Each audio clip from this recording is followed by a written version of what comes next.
के। तो वो तो मैं आज से कुछ 4-5 साल पहले की बात होगी। ये अपने जोटवाड़ा खातीपुरा में यहाँ पे साफों की दुकान है ना। तो एक बार कोई शादी ब्याह के लिए हम साफे लेने के लिए गए हुए वहां पे। तो मैं और मेरे एक दोस्त और वो वहां पे साफा खरीदे। अब हमें तो इतना ज्यादा कोई पता भी नहीं चलता कौन सा साफा क्या है। अपने तो ये है भाई, रेट पूछे 3-4 के, फिर अपने लगता है इसके रेट थोड़े ठीक है तो अपने लगता है ठीक होगा तो वो वाला ले लो यार, और तो क्या करो। तो हमने पूछा कि भाई साफे कौन कौन से, उसने बता दिया ये 500 का, ये 700 का, ये 800 का। हमें लगा यार 700 वाला ठीक ठीक सा है तो दे दे यार, आ जाएगा पूरा आ जाएगा, सेट है कि हाँ सेट है। तो वहां पे एक दंपति बैठे हुए, वृद्ध सज्जन बैठे हुए, मतलब 60-65 के आसपास में उन वृद्ध सज्जन की उम्र होगी। उनकी पत्नी साथ में और उनका बेटा साथ में। बेटे की शादी, बेटा फौज में लगा हुआ, तो फौजी छुट्टी आया हुआ, उसकी शादी होने वाली, तो उसको साथ बिठा रखा। और वो जो साफे को मतलब एकदम यूं कर करके देखेगा, इधर देखेगा इधर देखे, साफे के अंदर देखे भाई इसके अंदर कोई छेद वगैरह तो नहीं हो रखे हो, धागे बाहर तो नहीं निकल रहे हो इसके। दुकानदार को पूरा एकदम वैसे, फिर कहे ये दे दे, ये वाला साफा दे दे। तो दुकानदार ने कहा आगे से कि शादी है क्या? हाँ हाँ ये फौजी है हमारे, छोटा ही छोटा ये है, इसकी शादी है। तो कहा तो ये साफा तो ब्याह वाले दिन बांध लेगा, उस रात बांध लेगा, फेरे वाली रात। अगले दिन कौन सा साफा बांधेगा वो दिखाऊं? तो उनका अगले कौन से दिन है आजकल? आजकल फेरे वे हाथों हाथ बारात को कर देते हैं रवाना, तो अगले दिन बांधने की जरूरत ही कहां पड़ती है। ये तो हमारा टाइम था, मेरी बारात गई थी, 5 खिचड़ी खा के आए थे। 5 खिचड़ी मतलब 5 टाइम का खाना था। तो मैं पहले नोटिस कर रहा था, वो बात कर रहे थे तो हमारा ध्यान भी उधर ही था उनकी तरफ। तो वो जो उनकी पत्नी थे वो घूंघट निकाले एकदम चुपचाप बैठे हुए थे, किसी मामले में हाँ ना कुछ ही नहीं। ऐसे ग्रामीण महिलाएं होती है वैसे घूंघट निकाल के अपने पति के साथ चुपचाप बैठी हुई एकदम, ना पति कुछ पूछ रहे हैं ना वो कुछ बता रही है, बस साथ में लाई हुई है कि तू भी साथ में चल ले, बाकी कोई रोल उनका नहीं। तो चुपचाप संभ्रांत तरीके से एकदम बैठे हुए थे। पर जैसे ही उन्होंने कहा कि हम भाई बारात तो मेरी गई थी और 5 टाइम खाना खा के आए थे, तब वो अचानक बोले 5 को नहीं 6।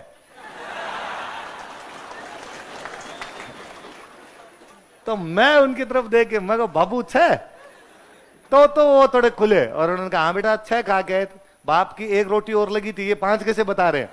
मेरे पिताजी ने 6ठे टाइम को और खिलाया था ये। तो उन्होंने कहा हाँ हाँ 6 मान लिया। ऐसे तो आते टाइम रास्ते के लिए भी दी थी तो वो भी गिना देती हूँ, तो दी थी तो फिर गिनाऊंगी। तो मैं ये भी कितना और रोब हुआ करता था, 5 क्यों बता रहे हो, कितनी रोटियां खिलाई है हमने? 6 टाइम खिचड़ी खिलाई थी हमने आपको। तो पहले बारातें लंबी लंबी जाती।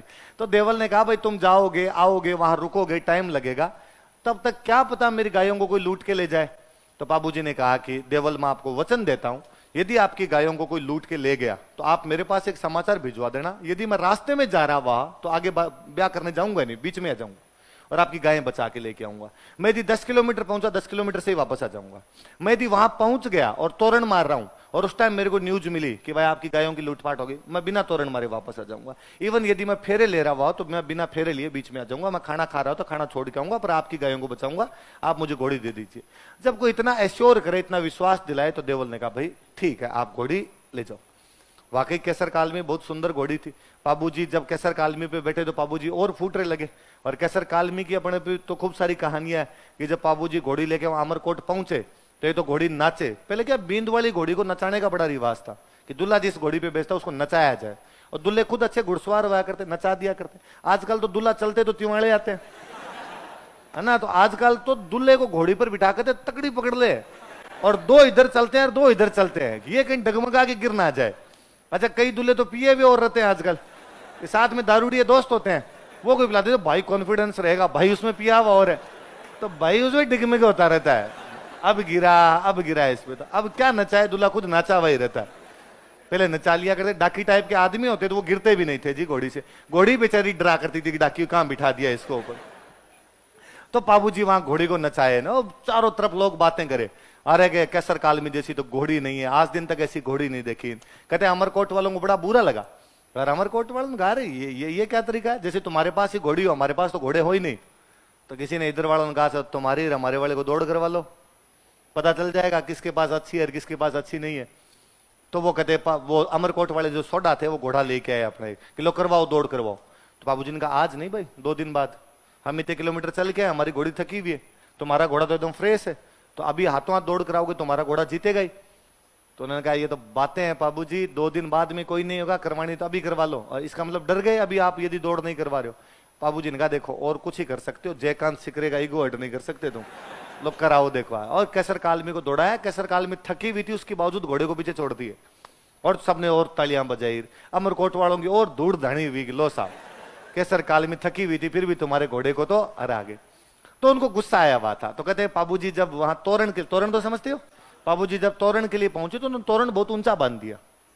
अच्छा, आप हिंदी पढ़ोगे ना तो आप पढ़ोगे तोरण मारना एक मुहावरा है जिसका मतलब है शक्ति प्रदर्शन करना। इसका मतलब क्या है? पहले होता क्या था कि किसी एक राजकुमारी से शादी करने के लिए 4 राजकुमार आ गए, 4 बारात आ गई, भाई हम इससे शादी करेंगे। तो अब किससे करो आप शादी? तो अक्सर ऐसे करते कि ऊंचा तोरण बांध देते, तोरण ऊंचा बांध दिया करते, फिर कहते जो तोरण मार देगा उससे ब्याह कर देंगे। तो कोई एक राजकुमार उनमें से तोरण मारता, उसके साथ राजकुमारी क्या कर दी जाती? शादी कर दी जाती। तो तोरण मारना मतलब क्या हो गया? शक्ति का प्रदर्शन करना। तो आज भी यदि गांव के अंदर आप इस प्रकार की कोई बातें करो ना, भाई मैंने ये कर दिया, मैंने वो कर दिया, तो कोई गांव वाले कह देते हैं अरे किसा तोरण मारे है कि कौन से क्या किया तूने? कोई तोरण मार के थोड़ी आएगा, छोटी मोटी लड़ाई है, तोरण मारना बहुत बड़ी बात। तो उन्होंने बहुत ऊंचा तोरण बांधा और कहा आज देखते हैं पाबूजी कैसे तोरण मारेंगे। पाबूजी तोरण नहीं मारेंगे तो पाबूजी की बेइज्जती हो जाएगी। पाबूजी ने वहां जाके देखा कि यार तोरण है तो ऊंचा, और इतना ऊंचा तोरण लगेगा तो नहीं। बाबूजी मन ही मन सोचेगा यार ठीक है आज तो इन्होंने, और वो सामने अमरकोट वाले देख के मुस्कुराएगी क्या हाल है, अब कैसे लगेगा भाई साहब। अब एक ही सूरत में लग सकते थे कि घोड़ी अपने पिछले दोनों पैरों पे खड़ी हो जाए। यदि घोड़ी अपने अगले दोनों पैर पूरे हवा के अंदर उछाल दे तो पाबूजी घोड़ी पर खड़े होकर उस पर तोरण मार सकते हैं, वरना तोरण नहीं लगे। तो कहते हैं कि पाबूजी उस घोड़ी पर यूं हाथ फेरते हैं और उस घोड़ी को कहते हैं कि केसर मत ना दीजिए आज थारो मारो पोत। पोत का मतलब भेद है ना, पोत खुल गया, भेद खुल गया कि केसर मत ना दीजिए आज थारो मारो पोत, मत ना लजाए आज राठौड़ारी जातड़ी। हे केसर आज तेरा और मेरा भेद मत दे देना, आज जो राठौड़ों की बारात आई हुई है इसको लजा मत देना तू, आज जैसे तैसे करके तू ये मरवा दे।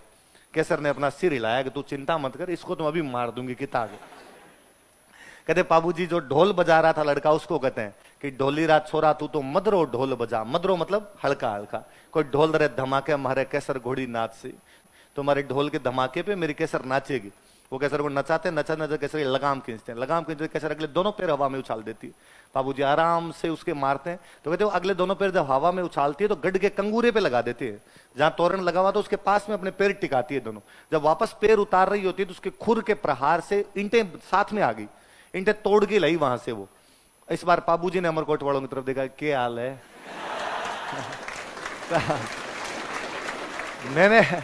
मैंने जब कभी ये कहानी पढ़ी थी कहीं पर तो उस कहानी के अंदर था कि जब ये सीन देखा तो वहां फूलमदे की जितनी भी सहेलियां खड़ी थी वो जल गई।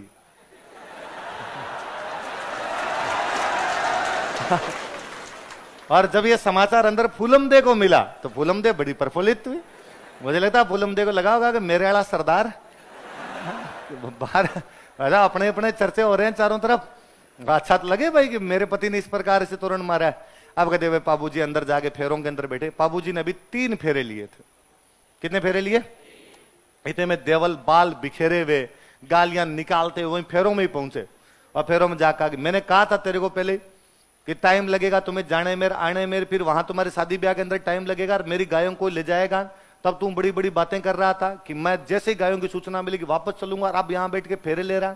गायों को ले गए मेरे। बाबूजी ने कहा मां देवल कौन ले गया बताओ तो सही, कि मेरी गायों को जींदराव खिंची ले गया। कौन ले गया? नागौर के अंदर एक जगह पड़ती है अपने जायल। कौन सी जगह? और जायल का एक राजा था, उस राजा का नाम क्या था? का मेरी गायों को जींदराव खिंची ले गया। और तूने कहा था कि तू मेरी गायों को बचाएगा तो गायों को बचा मेरी। बाबूजी हाथों हाथ 3 फेरों के बाद में वो गठजोड़ा बंधा रहता दुल्हन के साथ, वो गठजोड़ा खोलते हैं और अमरकोट वालों को कहते हैं भाई सॉरी, मैं देवल को वचन दे के आया था कि मैं किसी भी सिचुएशन के अंदर हुआ तो मैं तुम्हारी गायों की रक्षा के लिए वापस आऊंगा। रघुकुल रीत सदा चली आई प्राण जाई, पर वचन नहीं जाने चाहिए। शादी ब्याह होते रहेंगे, मैं जिंदा रहा तो वापस आऊंगा, मर गया तो फिर स्वर्ग में मिलेंगे, वहीं पर मिलेंगे अपने। बाबूजी वहां से वापस आते हैं 3 फेरों के बाद में। जोधपुर के अंदर एक गांव पड़ता है देचू। कौन सा गांव पड़ता है? देचू नाम का एक गांव है। वहां पर जींदराव खिंची के खिलाफ लड़ाई करते हैं। उस युद्ध के अंदर वो गायें तो बचा लेते हैं लेकिन बाबूजी इस युद्ध में लड़ते हुए शहीद हो जाते हैं। हमने एक ऐसे व्यक्ति को जिसने गायों की रक्षा के लिए अपने विवाह को बीच में छोड़ दिया, हमने एक ऐसे व्यक्ति को जिसने अपने वचनों की रक्षा के लिए विवाह को बीच में छोड़ दिया था, लोक देवता के रूप में पूजना शुरू कर दिया। बाबूजी गायों की रक्षा के लिए किससे लड़ने के लिए वापस आ गए थे? कितने फेरों के बाद आ गए थे? जींदराव खिंची कहां का राजा था? वो कौन से गांव में लड़ते हुए शहीद हुए थे? देचू जोधपुर।